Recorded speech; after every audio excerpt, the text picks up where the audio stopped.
So we know that video games release dopamine, but there are a couple of other effects that we see are really problematic. So the first is that they change our attention span. So if you look at sort of what a video game does, a video game doesn't require you to stay engaged. The whole point is that unlike something like a book where you have to force yourself to pay attention, video game developers are competing to try to keep people as engaged as possible. And so what we tend to see, we're seeing a rise in the rates of ADHD diagnosis, which is why some of these things like Achilles have become increasingly important. And so as ADHD is going up, as the rates of diagnosis are going up, as our attention spans shrink, we're starting to see this kind of as a result of gaming because people don't have to focus their attention.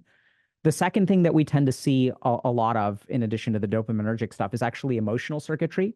So if we look at video games, we know that playing a video game, much like many other addictive substances or behaviors, suppress our amygdala and our limbic system. So these are the parts of our brain that experience negative emotions.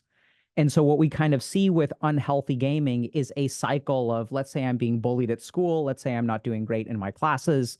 So how do I manage those negative emotions? I'm going to shut them off through video gaming.